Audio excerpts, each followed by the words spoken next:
you first start, because you're transitioning your system from being fueled by carbohydrates to being fueled by fat.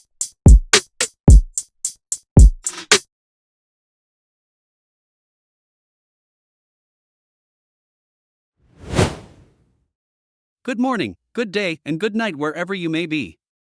Did you know that the carnivore diet improves mental clarity and reduces inflammation, with many followers reporting better focus and energy levels? It's all about that meat.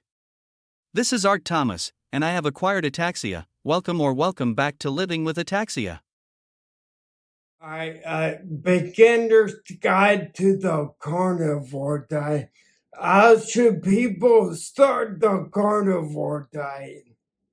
Well, there's different ways of thinking about that. Some people will go cold turkey. They'll be eating carbs, meats, vegetables, fruits, bread, pastas, grains, whatever, on a standard American diet. And then one day they'll just shift to a carnivore diet. You can do that, but you may experience what people term as the keto flu. And that comes from several different things. One is your body's kind of withdrawing from the carbohydrates because it's just so used to eating that way. You're eating radically different. Actually, you're eliminating a lot of things from your diet. If you already eat meats in your diet, you're eliminating some things. But other people will suggest that you just phase into it, where you just gradually taper off the carbohydrates. You can do that too. I went cold turkey.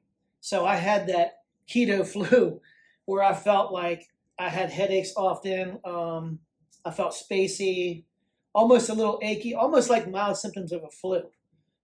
But one of the reasons you start to get that is because when you change your diet and you go to the carnivore diet, you start urinating a lot, you pee a lot, and invariably you're going to pee out electrolytes, sodium, potassium, magnesium, calcium, and they're going to make you feel funky.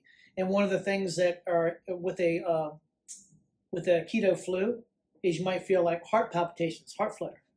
So that, it's all up to the person. You can gradually phase out your carbs, or you can go cold turkey, whichever one you want.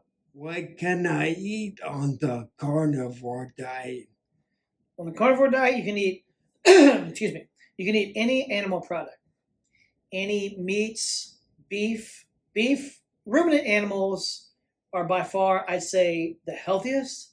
They're the most nutrient-dense foods. Beef, lamb, elk, bison, you name it. There's ruminant animals. You can have things like chicken, fish, wild-caught fish, shellfish. They're not really loaded with nutrients, and you tend to find things. A lot of commercial fish that they catch, for instance, has microplastics in it. In them, you're more likely to be able to find grass-fed, grass-finished, just pure, naturally raised beef. Chickens, you want free-range chickens or eggs. Eggs are nutrient dense too. Dairy, cheese, if you can find raw cheese. Most of the cheese you'll find in the supermarket and stores is processed. So you could have some of that, but one of the ideas of going this diet is to eliminate as many artificial things as possible. So if you can find raw cheese, but it's harder to find. You can probably order it somewhere online. As far as milk, the closest thing, you always hear the term thrown around, superfood. The closest thing to a superfood I'd say would be raw milk. Raw cow's milk. It's perfect.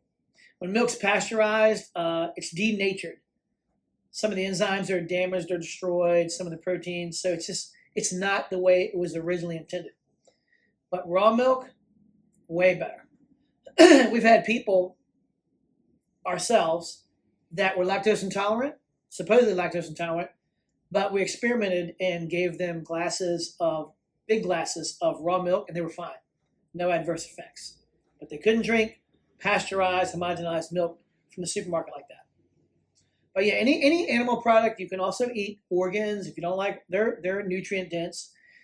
Liver is considered nature's multivitamin. The thing with the carnivore diet in general, and things like liver or heart and brain and specifically, is that it has the most bioavailable forms of everything from heme iron to vitamin B to you name it, all the vitamins, minerals. So any animal product you can eat, tallow, butter, these are all animal products.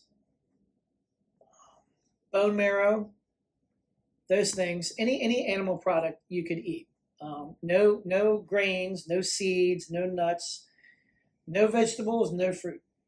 Although there's some people, if you know, if you find you've been on this diet for 3 to 6 months and haven't, try to reintroduce a banana or a baked potato, if that doesn't bother you, more power to you.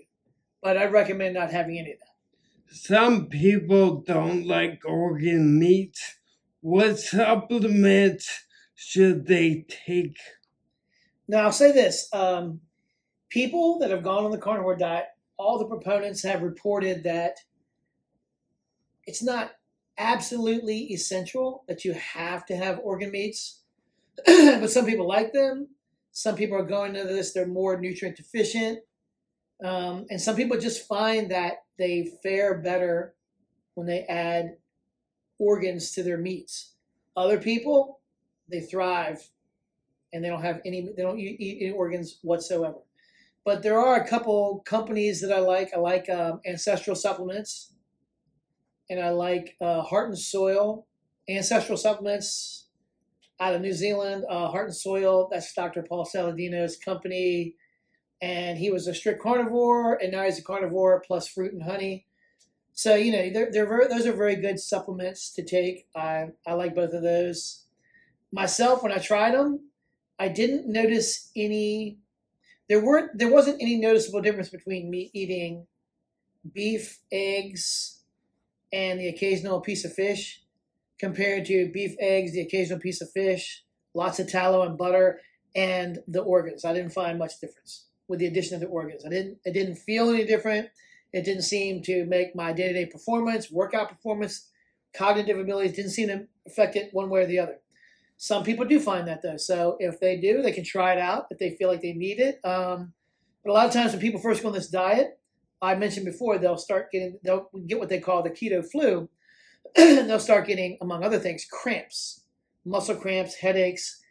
And they find that usually if they supplement with electrolytes, sodium, potassium, magnesium, calcium, that makes those go away. It makes a lot of that keto flu go away, if not all of it. I would say you always start off with a minimalist approach. Get yourself a good product, a good salt product like Redmond sea salt. That's a great one.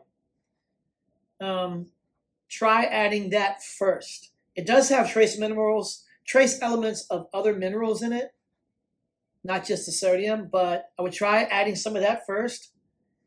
First thing in the morning and maybe throughout the day whenever you feel like you need it, or your energy levels are tanking, you're getting headachy, whatever, you're getting cramps. Try that first.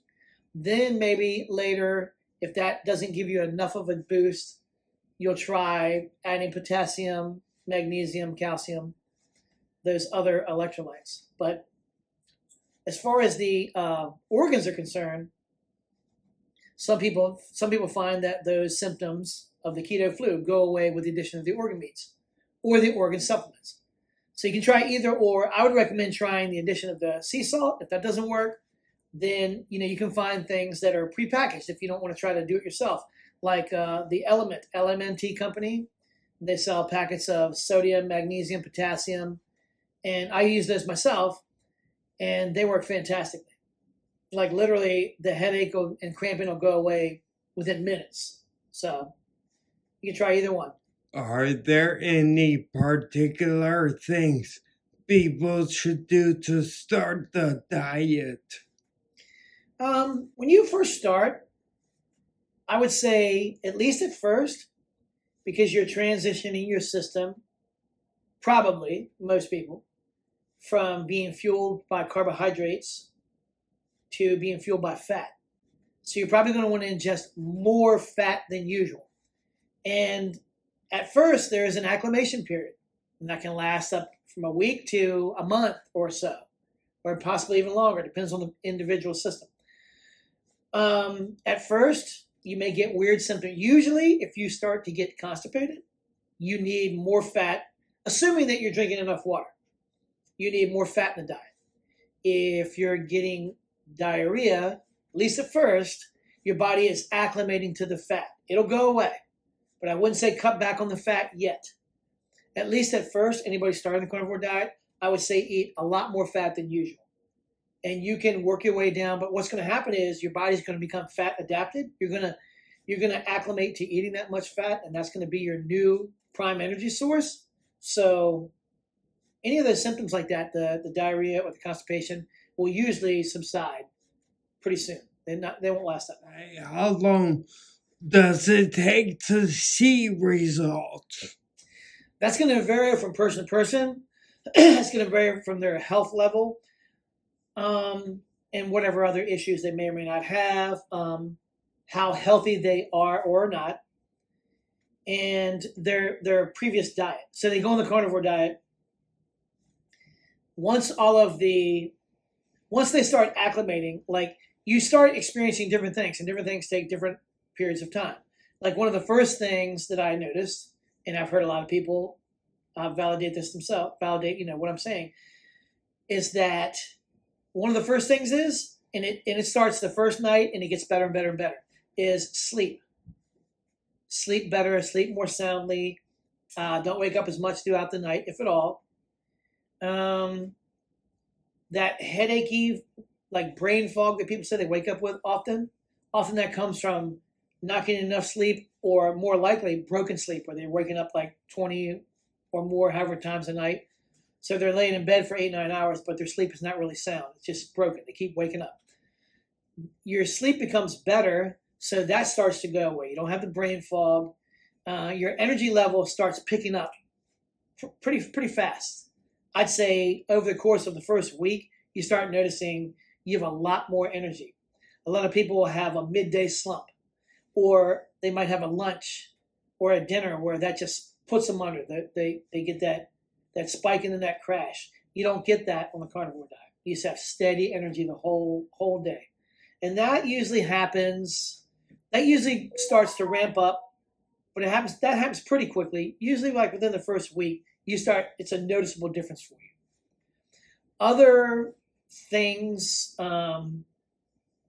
whatever issues you might be dealing with, anything from skin issues to cognitive issues to muscular issues, those take longer or shorter periods of time, depending on the individual. But I'd say like within the first week, you're going to notice a lot of difference in the way you feel and the way you move. And I know this might sound dumb, but for lack of a better description, you definitely feel lighter. Because one of the things you don't get that you get with all of the plants, all the vegetables, is in the grains is bloating. You don't get gas. You don't get that puffed up stomach. You're not holding a ton of extra water. You're not gassy. You don't have stomach upset. You can eat 4 or 5 hamburger patties because you're not eating with bread and feel fine. You don't feel stuffed. You don't feel bloated, gassy. You don't have that stuff. Those are weird symptoms that start to abate over time. The gas goes away, so you don't have gas. Your breath will clear up. I know it sounds weird, but your breath and your teeth will start to clear up. You won't have any morning breath. That'll be gone. Body odor. Everyone I've seen that's a proponent of the carnivore diet, that does the carnivore diet, I don't care if it's Dr. Ken Berry, Dr. Anthony Chafee, Dr. Sean Baker, they all report this. And all of the many people that I've seen that do the carnivore diet, that over time, somewhere along the line, they realize they don't have body odor anymore. They just don't have that smell. The taste, your taste buds actually increase in sensitivity, so things taste better. Yeah, and I think that's probably a byproduct of you're just not stuffing in all of these artificial things. You get so used to the way things taste artificially that the way they taste naturally, it seems weird to you because you've conditioned your body to look for a certain thing, a certain taste, a certain texture. A lot of the aches and pains, I know one thing that the carnivore diet is really, really good for is inflammation. particular inflammation like a joint or systemic inflammation, but it really powerfully eliminates that. So everything from an aching shoulder from an old injury, arthritis, bursitis, to type 2 diabetes, people report that those things start to go away. They don't have it anymore. But type 2 diabetes is something that you give yourself anyway from diet, so it would make sense. It would make sense that you can cure it with diet. And on this carnivore diet, it'll be gone. Over a period of time, it'll go away, and you won't even realize how all the different things that start happening. It's one of those things where you just wake up one day and you're like, oh, that doesn't hurt anymore. I don't have that morning breath anymore. Oh, that brain fog is gone. I feel so energetic, because you do feel energetic. It is energizing. One thing people always ask me is about cholesterol, and I tell them your brain and nervous system need cholesterol. Well, these current low standards of cholesterol, they're all wrong. So many things you used to think you see to throw out the window. A cholesterol score of 300, not too long ago, not even 100 years ago, maybe 60, 70, was considered normal, and it was fine, and there were no adverse health effects with that. Some of your cholesterol levels are going to go up on the carnivore diet, but it's normal. It's normal. It's fine. You're fine. There's going to be no developing heart issues from that. Not at all. Your body can't produce your hormones, your estrogen, your testosterone. Your body can't produce your hormones normally without cholesterol. Your brain loves fat, and the cholesterol from it. You can't function properly. Once they started pushing a vegetarian or a vegetable based diet, whereas meats and animal products were secondary, you started having an explosion in everything from autism to what is it? What am I trying to think of? Alzheimer's, dementia. You started having an explosion in these things because your brain and your nervous system, all of these different maladies that come from they're just modern day diets, all they are. And you started having an explosion in the incidences of those things when people started moving away from an animal-based diet, a carnivore diet, to one based around vegetables. Thanks for watching.